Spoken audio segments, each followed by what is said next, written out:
Gold, trusted gold buyers. మీరు తాకట్టు పెట్టిన బంగారాన్ని విడిపించి ఈ రోజు ఉన్న మార్కెట్ ధరకు కొనబడను.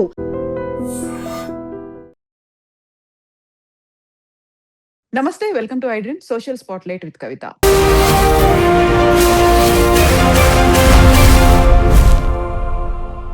మేక్ అమెరికా గ్రేట్ అగైన్ అనే నినాదంతో డొనాల్డ్ ట్రంప్ అమెరికా అధ్యక్ష పదవి చేపట్టిన నాటి నుంచి భారతదేశం మీద ఒకవైపు టారిఫ్లు, మరోవైపు ఆంక్షలు అని విధిస్తున్నట్టుగానే ఇప్పుడు సరికొత్తగా సాఫ్ట్వేర్ ఎంప్లాయీలకు సంబంధించి H1B వీసా మీద ఎందుకంటే కఠినమైనటువంటి ఒక నిర్ణయం తీసుకున్నారు. గతంలో $15,000 ఉన్నటువంటి ఫీజుని ఇప్పుడు $1,00,000 పెంచారు. At the same time trade కి సంబంధించి ఒప్పందాలు కుదురుతున్నాయి అనుకున్న సమయంలోనే ఇలా సాఫ్ట్వేర్ ఎంప్లాయీల మీద ఎందుకని అంత తీవ్రమైనటువంటి నిర్ణయం తీసుకున్నారు? అది జాబ్ మీద, దాంతో పాటుగా మన దగ్గర ఉన్నటువంటి ఇంటెలిజెన్స్ ఉన్నటువంటి సాఫ్ట్వేర్ ఎంప్లాయీ మీద ఎలాంటి ఎఫెక్ట్ చూపించబోతోంది? మనతో పాటుగా ఉన్నారు global economist doctor professor Ravinder Rena garu. Ravinder గారు నమస్కారం అండి. నమస్తే అండి కవిత గారు. సో రవీందర్ గారు, మనం గతంలోనే ట్రంప్ తీసుకుంటున్నటువంటి నిర్ణయాల గురించి చూసాము. యాక్చువల్గా ఏమవుతుంది అని చూసుకున్నప్పుడు H1B వీసాలకి సంబంధించి యాక్చువల్గా భారతదేశంలోంచి వచ్చిన వాళ్ళకి, భారతీయులకు కావచ్చు, చైనా వాళ్ళకి కావచ్చు, అంత ఉదాసీనంగా మనం వ్యవహరించాల్సిన అవసరం లేదు, సాఫ్ట్ కార్నర్ ఉండాల్సిన అవసరం లేదని గతంలో మాట్లాడిన ట్రంప్ ఇప్పుడు దాన్ని $1,00,000 ఫీజును పెంచడం అంటే ఇంకా మీరు అవసరం లేదు, మీరు మా దగ్గరికి రావద్దు అని ఇండైరెక్ట్ గా చెప్తున్నారా?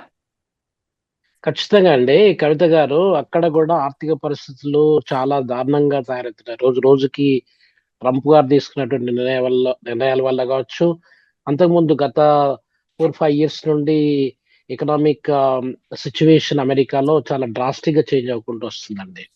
వాళ్ళ దగ్గర అన్ఎంప్లాయ్మెంట్ రేట్ పెరగడం ఒకటి, తర్వాత వాళ్ళకు కూడా మేక్ అమెరికా గ్రేట్ అగైన్ అన్నప్పుడు అమెరికన్స్ కి ఉద్యోగాలు ఇవ్వడం అనేది ముఖ్యం అన్నమాట.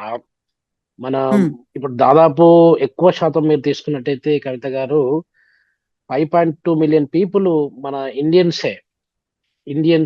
ఆరిజిన్ పీపుల్ అక్కడ అమెరికాలో ఈ H1B వీసా పేరు మీద రకరకాల పనులు చేసుకుంటూ ఉంటున్నారండి.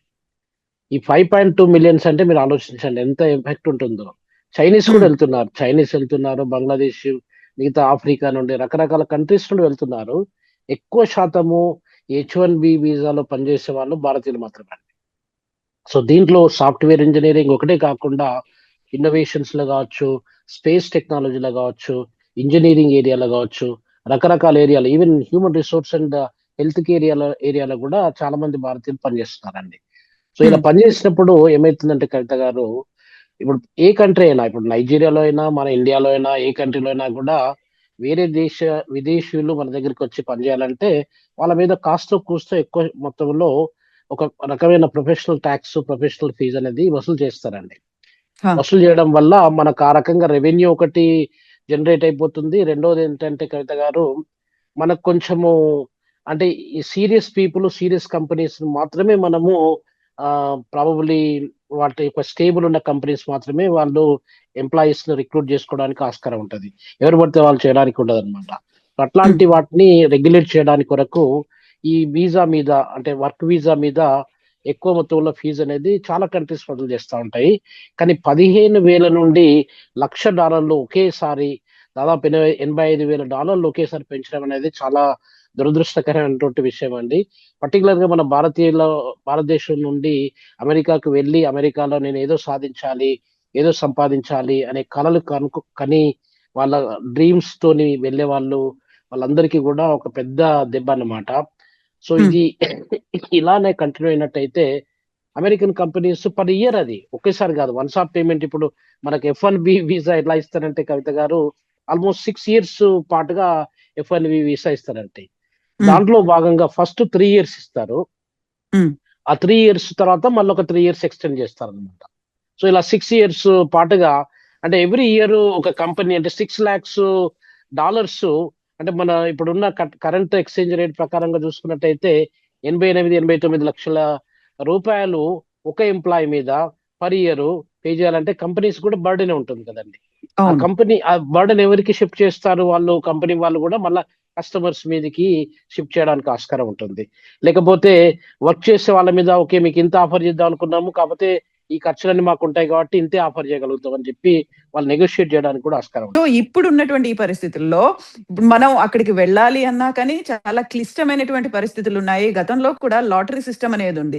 ఒకవేళ మన పేరు కనుక వచ్చింది అనుకుంటే, మనకు వస్తోంది H1B వీసా అనుకుంటేనే అప్పుడు డబ్బులు కట్టే ఫెసిలిటీ ఉండేది. బట్ ఇప్పుడు ముందు డబ్బు కడితే మాత్రమే లాటరీ తీస్తాము అనే దాంతో పాటుగా ఒక 1 ఇయర్ పాటు ఉంటుంది. అది కూడా రేపటి నుంచి అమల్లోకి వస్తుంది అంటే, ఇంత ఆల్ ఆఫ్ సడన్ గా ఇలాంటి డెసిషన్ ఎందుకు తీసుకున్నారు? యాక్చువల్ గా మనం ట్రేడ్ కి సంబంధించి ఒక రకంగా ప్రెషర్ అవుతుంది. మళ్ళీ సాఫ్ట్ అవుతున్నారు. మళ్ళీ మన వైపు చూస్తున్నారు ట్రంప్ అని ఆలోచిస్తున్నప్పుడు, ఇంకో యాంగిల్‌లో ఇలాంటి ఒక పెద్ద బ్లో ఔట్ ఇవ్వడం ఎందుకసలు? అది ఆర్థిక పరంగా కవిత గారు వాళ్ళకు చాలా ఛాలెంజెస్ ఉన్నాయండి. ఒకటేంటంటే దాదాపు $37 ట్రిలియన్ డెట్ వాళ్ళకు ఉందండి. వాళ్ళ income around 31 approximately $31 trillion debt వాళ్ళ ఇన్కమ్ అయితే, యాన్యువల్ ఇన్కమ్ అయితే, వాళ్ళ డెట్ దాదాపు 37 ట్రిలియన్స్ అంటే ఒక $6 ట్రిలియన్ వాళ్ళు కంప్లీట్ డెఫిసిట్ లో ఉన్నారు. సో ఈ డెఫిసిట్ అంతా ఇప్పుడు వాళ్ళ ఖర్చులు కూడా పెరుగుతూ ఉన్నాయి. ఆ ఖర్చులన్నిటిని ట్రంప్ వచ్చిన తర్వాత ఈ ఖర్చులన్నిటిని కట్ డౌన్ చేసుకుంటూ వస్తున్నారు.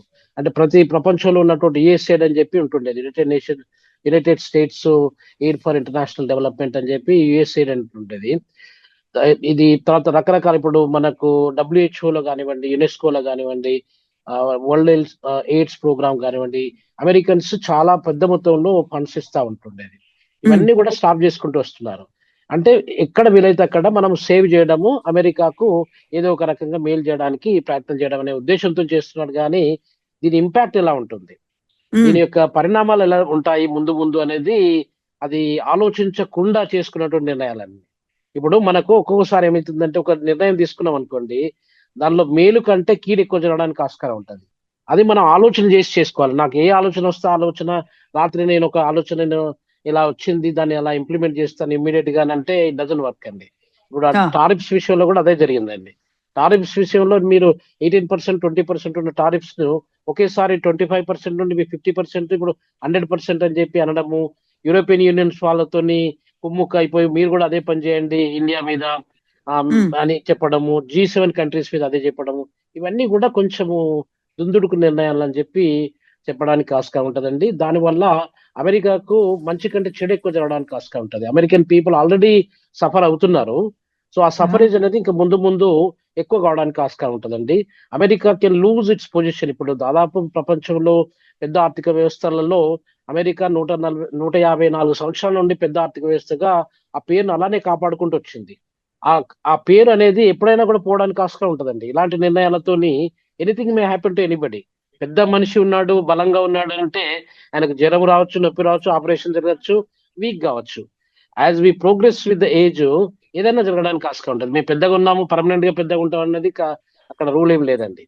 సో కాబట్టి అమెరికా ఆర్థిక వ్యవస్థ మీద ఇప్పుడు ఇమిగ్రేషన్స్, వాళ్ళకి లేబర్ మార్కెట్ లో చూసుకున్నట్టయితే కవిత గారు, ఇప్పుడు మనలాంటి డెవలపింగ్ కంట్రీస్ ఇండియా, చైనా, తర్వాత ఫిలిప్పైన్స్, బంగ్లాదేశ్, పాకిస్తాను, రకరకాల ఇరాన్, ఇరాక్ ఇట్లాంటి కంట్రీస్ నుండి ఎక్కువగా అక్కడికి వెళ్ళి అక్కడ హ్యూమన్ రిసోర్స్ వ్యవస్థలో పనిచేసే వాళ్ళు చాలా ఎక్కువ మంది ఉన్నారండి.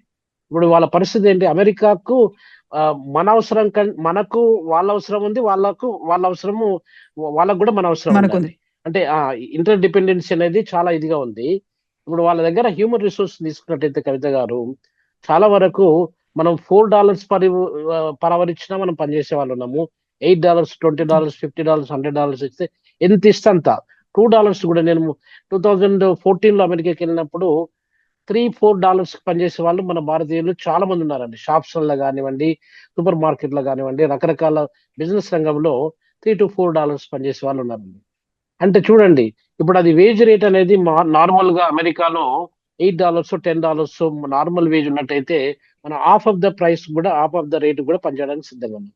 వీళ్ళందరికీ ఎలా ఉంటుంది అంటే, ఒకవేళ భారతీయులు కానీ డెవలపింగ్ కంట్రీస్ లో అక్కడికి మైగ్రేట్ అయ్యి ఏదో మనము సంపాదిస్తాము, ఫ్యామిలీ పరంగా కానీ మనకు కానీ సంపాదిస్తాం అనుకునే వాళ్ళు, వీళ్ళందరూ వెళ్ళడానికి ఆస్కారం ఉండదు ఇంకా. ఇప్పుడు అది వీళ్ళంతా నాన్ స్కిల్డ్ లేబరర్స్, లేకపోతే సెమీ స్కిల్డ్ లేబరర్స్ అనుకోండి. స్కిల్డ్ లేబరర్స్ మీరు అన్నట్టుగా ఇప్పుడు మనకు ఈ సాఫ్ట్వేర్ ఇంజనీర్స్ ఎక్కువ మొత్తంలో వెళ్తా ఉంటారండి. సాఫ్ట్వేర్ ఇంజనీర్లను మనకంటే, మన భారతదేశానికంటే ఎక్కువగా ఈ AI స్పెషలిస్ట్స్, ఆర్టిఫిషియల్ ఇంటెలిజెన్స్ కానీ, మెషిన్ లెర్నింగ్ కానీ, డీప్ లెర్నింగ్ కానీ, ఇట్లాంటి టెక్నాలజీ స్కిల్డ్ పీపుల్ ని మనము మనకంటే ఎక్కువగా అమెరికాకి ఎక్కువగా ప్రొడ్యూస్ చేస్తున్నాము, ఎక్స్పోర్ట్ చేస్తున్నాం అండి. సో మన దగ్గర పనిచేసే ఐఐటీలు, ఐఐఎంలో చదువుకున్నటువంటి విద్యార్థులు దాదాపు 80% వరకు అమెరికాకి వెళ్తున్నారండి. సో ఇలాంటి పరిస్థితులలో మీరు 15,000 నుండి ప్రతి కంపెనీ మాకు $1,00,000 పే చేస్తేనే మీరు అది వాళ్ళని తీసుకురావాలి, లేకపోతే తీసుకురాకూడదు అని చెప్పినట్టయితే ఆయన ఉద్దేశం ఏంటంటే వాళ్ళను ఇండియా నుండి మీరు ఉద్యోగులు తీసుకురాకండి, ఇండియా నుండి హ్యూమన్ రిసోర్సెస్ తీసుకురాకుండా మాకు మన దగ్గర ఉన్నటువంటి అమెరికాలో ఎవరైతే క్వాలిఫైడ్ ఇంజనీర్లు ఉన్నారో ఎంతో మంది లక్షలాది మంది ప్రతి ఇయర్ దాదాపు 3,500 యూనివర్సిటీస్ ఉన్నాయండి అమెరికాలో. ఆ యూనివర్సిటీ నుండి ఎవ్రీ ఇయర్ గ్రాడ్యుయేట్ అయ్యే వాళ్ళు కొన్ని లక్షలాది మంది ఉన్నారు. ఆ లక్షలాది మందిలో వాళ్ళు అమెరికన్స్ ఉండొచ్చు, అదర్ కంట్రీస్ వాళ్ళు కూడా ఉండొచ్చు. కాబట్టి వాళ్ళకు అక్కడ చదువుకున్న వాళ్ళకు ఉద్యోగాలు ఇవ్వండి, వేరే వాళ్ళని తీసుకురాకండి. తీసుకొచ్చినట్టయితే ఈ బర్డెన్ మీరు క్యారీ చేయాల్సి వస్తుంది అనే ఉద్దేశంతో ఆ నిర్ణయం తీసుకోవడం జరిగింది. కానీ దాని ఇంపాక్ట్ ఆ హ్యూమన్ రిసోర్స్, ఇప్పుడు వాళ్ళకు ఒకవేళ మనం డిఫరెంట్ రంగాలు ఉన్నాయండి, ఆ రంగాలన్నీ ఎలా ఉంటుంది, వాటి పరిస్థితి ఎలా ఉంటుంది, అది ఏ రకంగా ఆపరేట్ చేయగలుగుతాయి అనేది మనం చూసుకోవాల్సి వస్తుందండి. ఇప్పుడు ఈ ఈ రోజు అనే ఆ నిర్ణయం తీసుకున్నాడు, దాని ఇంపాక్ట్ అనేది 1 year తర్వాత ఎలా ఉంటుంది, 5 years తర్వాత ఎలా ఉంటుంది, 10 years తర్వాత ఎలా ఉంటుంది. మనం మిగతా హ్యూమన్ రిసోర్సెస్ స్కిల్డ్ పీపుల్ ఒక రోజులో కావాలంటే ఎక్కడ నుంచి తీసుకొస్తాం. సో ఇవన్నీ కూడా ఆలోచించాల్సి వస్తుందండి.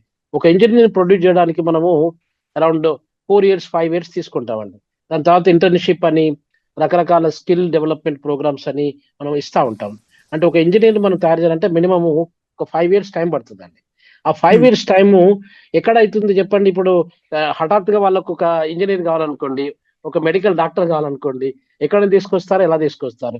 మనం మళ్ళీ చీప్ అండి. ఇంత మిగతా హ్యూమన్ రిసోర్స్ కంపేర్ చేసుకున్నట్టయితే అమెరికన్ సిటిజన్స్ ఒకవేళ ఇంజనీర్ గా పనిచేయాలంటే మనం $2,000 నెలకి ఇచ్చినా కూడా పనిచేసే వాళ్ళు ఉన్నాం. వాళ్ళు $10,000 పర్ మంత్ ఇస్తే తప్ప పనిచేయడానికి సిద్ధంగా ఉన్న వాళ్ళు ఎక్కువ మంది ఉండరండి. సో ఇట్లాంటి వేరియేషన్స్ రావడానికి చాలా ఉంటాయి కవిత గారు. కాబట్టి ఈ నిర్ణయం అనేది మొత్తం అమెరికా యొక్క ఆర్థిక వ్యవస్థ మీద, వాళ్ళ యొక్క హ్యూమన్ రిసోర్స్ మేనేజ్మెంట్ మీద, హెచ్ఆర్ఎం మీద, వాళ్ళ లేబర్ మార్కెట్ మీద కూడా చాలా సివియర్ గా ఇంపాక్ట్ పడడానికి ఆస్కారం ఉంటుంది. అయితే గతంలోనే 25% కాస్త 50% టారిఫ్ పెంచాడు అంటేనే అక్కడే మొదలైంది మనం ఎలుకలాగున్నాము, భారతదేశం ఏనుగులాగా ఉంది అని. ఇప్పుడు పరిస్థితి చూస్తుంటే మన హ్యూమన్ రిసోర్స్ ని రాకుండా చేస్తున్నారు అనుకుంటే అక్కడ మన దగ్గర ఉన్నటువంటి హైలీ క్వాలిఫైడ్ కావచ్చు, ఎక్విప్డ్ గా ఉన్నటువంటి టాలెంటెడ్ పర్సన్స్ ఉన్నారా అనే దాంతో పాటుగా ఇప్పుడు ఒకవేళ మన వాళ్ళు కనుక అక్కడ నుంచి భారతదేశం నుంచి యుఎస్ కి వెళ్ళలేకపోయారు అనుకుంటే అదర్ ఆల్టర్నేట్ కంట్రీస్ ఏమున్నాయి, లేకపోతే అలాంటి హైలీ టాలెంటెడ్ పర్సన్స్ కి మన దగ్గర కూడా అలాంటి ఫెసిలిటీస్ ఉన్నాయా? ఇప్పటికే లే ఆఫ్స్ అనేవి చూస్తున్నాం మనం చాలా వరకు. గతంలో కంటే ఈసారి లే ఆఫ్స్ ఎక్కువ వచ్చాయి. దీంతో పాటుగా ఏఐకి వాళ్ళు అప్డేట్ అవ్వలేకపోయారు అనుకుంటే దాంట్లో కూడా వెనకడుగు వేసే పరిస్థితి ఉంది. సో ఇప్పుడు ఉన్నటువంటి వీళ్ళకి ఆల్టర్నేట్స్ అంటే ఎక్కడ కనిపిస్తున్నాయి, ఏ దేశాలు వాళ్ళకి ఆఫర్ చేయడానికి ఉన్నాయంటారు? హ్యూమన్ రిసోర్స్ పరంగా చూసుకున్నట్టయితే అమెరికా అనేది దాదాపు 3rd largest populated country in the world అండి. అంటే మన ఇండియా నంబర్ 1, తర్వాత చైనా నంబర్ 2, అమెరికా నంబర్ 3 అండి. ఆ నంబర్ 3 అంటే దాదాపు 350 మిలియన్ల జనాభా, దాదాపు 35 కోట్ల జనాభా అక్కడ ఉన్నారండి. ఆ జనాభాకు తగ్గట్టుగా ఆ సర్వీసెస్ ను మనము ప్రొవైడ్ చేయడానికి రకరకాల రంగాలలో మనకు ఆ సర్వీసెస్ ప్రొవైడ్ చేయడానికి చాలా పెద్ద మొత్తంలో హ్యూమన్ రిసోర్స్ అవసరం ఉంటుందండి. ఇప్పుడు జాబ్ మార్కెట్ పరంగా చూసినట్టయితే కూడా America is not performing well. ఇప్పుడు నిజంగానే అమెరికాలో ఈ మాగా అనే మేక్ అమెరికా గ్రేట్ అగైన్ అని ట్రంప్ గారు చేసుకున్నటువంటి నిర్ణయం వల్ల ఆయన జనవరి నుండి కాకుండా కనీసం మార్చ్ ఏప్రిల్ నుండి జాబ్ మార్కెట్ అనేది విపరీతంగా పెరుగుకుంటూ పోవాలి. వాళ్ళకి ఎస్టిమేటెడ్ జాబ్స్ ఉంటాయండి. పర్ మంత్ మనకు ఎంత రిక్వైర్మెంట్ ఉంది జాబ్స్ క్రియేట్ చేయడానికి, మనం ఎంత క్రియేట్ చేయగలుగుతాము, ఏ రంగంలో ఎక్కువ మొత్తంలో క్రియేట్ చేస్తాం అనేది ఎస్టిమేషన్ చేస్తూ ఉంటారండి, ఫోర్కాస్టింగ్ చేస్తూ ఉంటారు. ఆ ఫోర్కాస్టింగ్ ప్రకారంగా ఇప్పుడు మీరు మార్చ్ ఏప్రిల్ ఫస్ట్ క్వార్టర్ నుండి తీసుకున్నప్పటి నుండి ఇప్పటి వరకు, ఇప్పుడు గత 5 నెలల్లో తీసుకున్నట్టయితే ఎంప్లాయ్మెంట్ ఇండెక్స్ కానీ ఎంప్లాయ్మెంట్ స్టాటిస్టిక్స్ కానీ అంత ఫేవరబుల్ గా లేవండి, అంత డిసప్పాయింటింగ్ గానే ఉన్నాయన్నమాట. ఇప్పుడు మీరు ఒక మే స్టాటిస్టిక్స్ తీసుకున్నట్టయితే కవిత గారు దాదాపు 95,000 నియర్లీ 1 lakh జాబ్స్ వాళ్ళు క్రియేట్ చేయాలని చెప్పి ఒక టార్గెట్ పెట్టుకున్నారండి. ఎంత చేశారు వాళ్ళు? 19,000 మాత్రమే చేశారు. అంటే మీరు ఆలోచించండి, ఆల్మోస్ట్ నియర్లీ 80% జాబ్స్ వాళ్ళు క్రియేట్ చేయలేకపోయింది. అలాగే ఆగస్టులో లాస్ట్ మంత్ లో ఎలా జరిగిందంటే దాదాపు 75,000 జాబ్స్ క్రియేట్ చేయాలని చెప్పి ఆగస్ట్ మంత్ కు మాత్రమే, అని చెప్పి టార్గెట్ పెట్టుకుంటే 22,000 మాత్రమే చేయగలిగారు. ఏమైతుంది అక్కడ అంటే వాళ్ళ పర్ఫార్మెన్స్ అనేది 53,000 జాబ్స్ అనేది అక్కడ వాళ్ళు క్రియేట్ చేయలేకపోయారు. సో ఇట్లాంటి పరిస్థితుల్లో ఇప్పుడు మన ఇండియన్స్ ను కంప్లీట్ గా వాళ్ళను ఆపేసి ఇండియన్స్ రాకుండా మనం అమెరికాలో ఉన్నటువంటి వ్యక్తులతోనే ఈ పనులన్నీ సాధించాలంటే చాలా కష్టమవుతుంది. ఇంకొక పాయింట్ ఏంటంటే కవిత గారు, ఎక్కువ శాతము డిగ్రీలు, మాస్టర్ డిగ్రీలు, పిహెచ్డీలు చదివే వాళ్ళు అమెరికాలో చాలా తక్కువ మంది.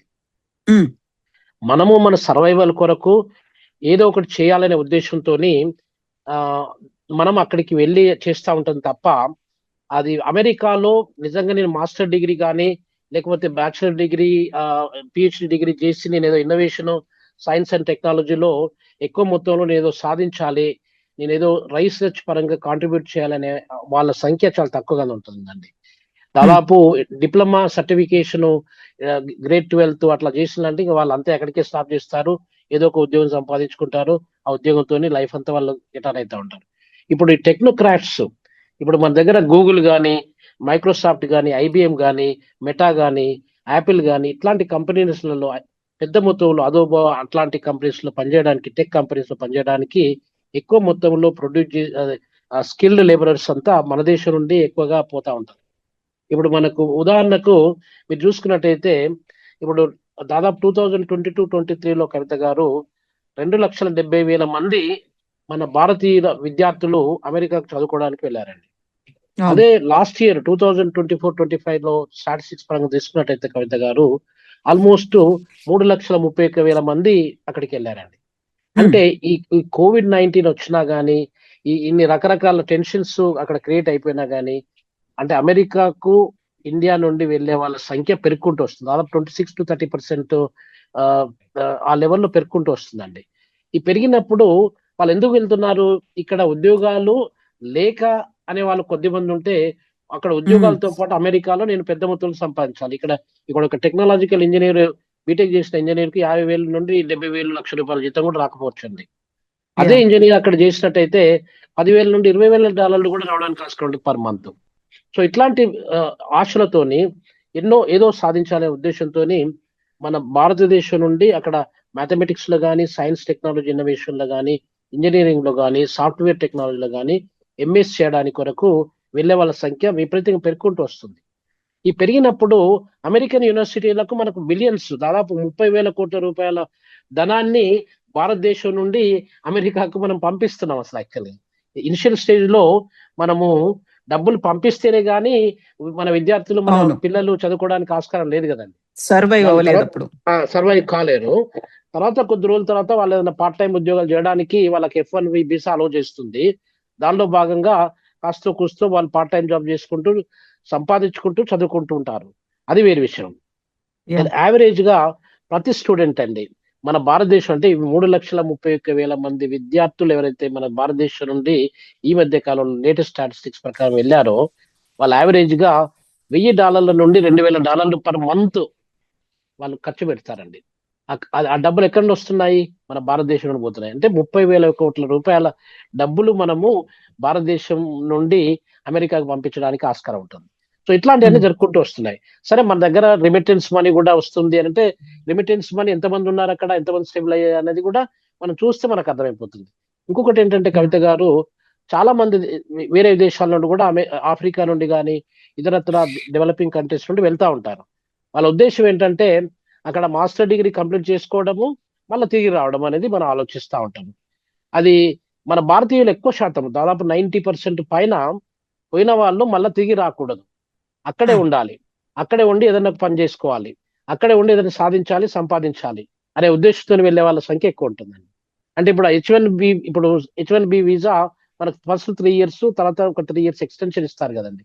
దాని తర్వాత కూడా ఏదైనా ఒక కంపెనీ నుండి ఇంకొక కంపెనీకి మారడము, మళ్ళీ అక్కడ కంటిన్యూ చేయడము, ఇలా జరిగే వాళ్ళ సంఖ్య ఎక్కువ అయిపోతుందండి. ఇప్పుడు మీకు గ్రీన్ కార్డ్ కావాలంటే, H1B వీసా అనేది గ్రీన్ కార్డ్ కాదండి. గ్రీన్ కార్డ్ కావాలంటే అమెరికాలో కనీసం 130 సంవత్సరాల పైన పడుతుందండి. ఇప్పుడు ఎవరైతే ఒక భారతీయుడు అప్లై చేసుకోవడానికి, అంటే అంత పైలప్ అయిపోయింది అప్లికేషన్స్ మన ఇండియా నుండి. ఒకవేళ నేను సౌత్ ఆఫ్రికా నుండి నేను అక్కడికి వెళ్ళాను అనుకోండి, నాకు కనీసం ఒక 5 years లోపల నాకు గ్రీన్ కార్డ్ వచ్చేస్తుంది. వేరే ఇంకేదన్నా ఆఫ్రికా కంట్రీ నుండి వెళ్ళినట్టయితే, ఇప్పుడు సపోజ్ మారిషస్ నుండి కానీ సీచెల్స్ నుండి కానీ ఇంకేదైనా కంట్రీ నుండి వెళ్ళినట్టయితే మనకు తొందరగా వీసా ప్రాసెస్ అయిపోతుందండి. అదే మన భారతదేశం నుండి పాపులేషన్ ఎక్కువ ఉంది, ఎక్కువ డిమాండ్, ఎక్కువ అప్లికెంట్స్ వెళ్తున్నారు కాబట్టి మనకు గ్రీన్ కార్డ్ రావడానికి అంత టైం పడుతుందండి. సో కాబట్టి ఇట్లాంటి పరిస్థితులలో ట్రంప్ తీసుకున్న నిర్ణయం కవిత గారు చాలా పెద్ద మొత్తంలో వాళ్ళ యొక్క కంపెనీస్ మీద కానివ్వండి, వాళ్ళ ఎంప్లాయ్మెంట్ వ్యవస్థ మీద కానివ్వండి, వాళ్ళ యొక్క మామూలుగా ఉన్నటువంటి ఆపరేషన్స్ అంటే మున్సిపల్ సర్వీసెస్ కావచ్చు, రెగ్యులర్ గా ఏ సర్వీసెస్ ఏ రంగంలో అయినా కూడా ఆ సర్వీసెస్ అన్ని కూడా చాలా ఎఫెక్టివ్ అవడానికి ఆస్కారం ఉంటుందండి. ఎస్ అండి రవీందర్ గారు, థ్యాంక్ యూ సో మచ్ అండి. Thank you. నమస్తే అండి కవిత గారు, thank you very much. Thank you. And don't forget to subscribe to iDream. And for more videos, Please subscribe to iDream. Please subscribe to iDream. Please subscribe iDream. And please subscribe to iDream. For more videos, subscribe to iDream. please like, share and subscribe to the channel. Congratulations, iDream. Subscribe to iDream. Subscribe to iDream. So subscribe to iDream Media. iDream की iDream team अंदर की huge congratulations. Please subscribe iDream Media. Please subscribe to iDream. Subscribe iDream. Please subscribe to iDream. iDream అంటే నా కళల ఛానల్ను subscribe చేసుకున్న నోరు తిరుగుతలేదు, మీరైతే గంట గుర్తు కొట్టండి. For more such videos, please subscribe to iDream. Subscribe to iDream. Please subscribe to iDream. Please subscribe iDream Media. Please do subscribe to iDream. Please subscribe to iDream Media. For best entertainment and information, please subscribe iDream.